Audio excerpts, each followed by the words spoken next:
Kevin Coupe here, and this is FaceTime with the Content Guy. You know, I've tried over the last week not to wear you out with too many Steve Jobs stories and allusions and references, but I've been reading a lot and I've been watching a lot of videos, and I've come across a video that I'd like to share with you because I think it has broad applicability.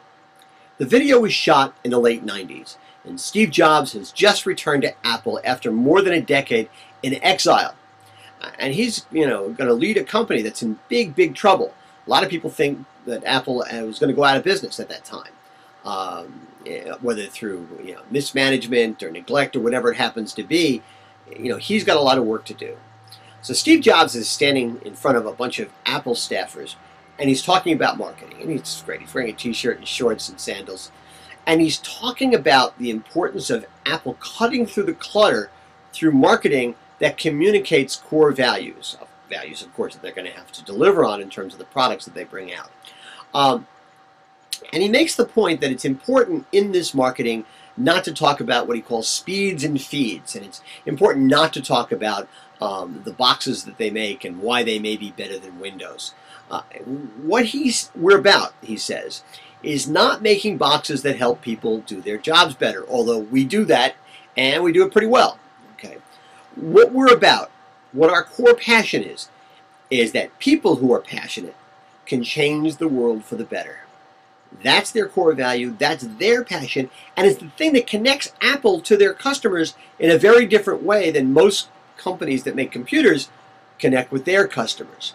And he says that's what we've got to focus on in our marketing. Now, the campaign that emerged from that thinking, of course, was the Think Different campaign that talked about and honored people who moved the human race forward. Okay. But why is this important? What is the applicability? Well, it seems to me that a lot of retailers, a lot of companies ought not focus just on the products that they sell and the prices that they sell them for and the promotions that they use to sell them, but rather ought to talk about core values and the things that make them different.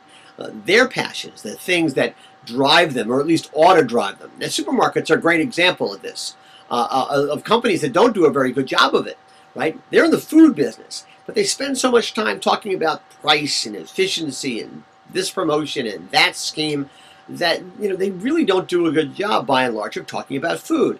There are exceptions, of course, but too few of them.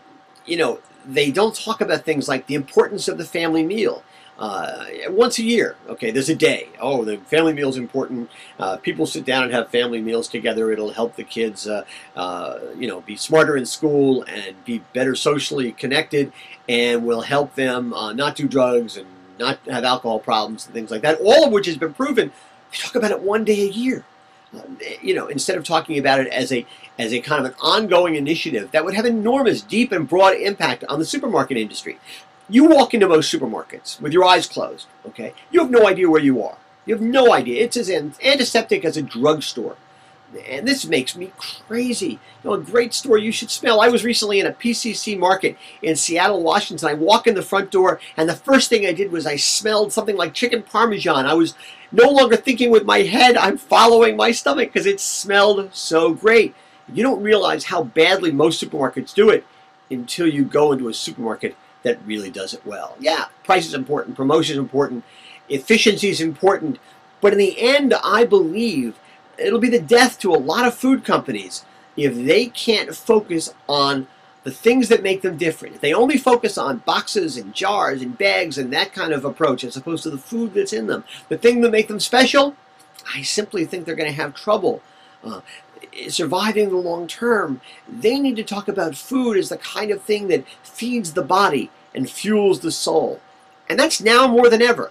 Food is top of mind. It's all over the television. And a lot of people have a dysfunctional relationship with food. Now is a great time to focus on the thing that makes supermarkets a category killer. Okay. Now, if you want to watch the video, there's a link here. Just click on the Steve Jobs picture, and you'll be able to watch the video and think of it as just another way of perhaps feeding your soul. Anyway, that's what's on my mind this Thursday morning, and as always, I want to hear what's on your mind.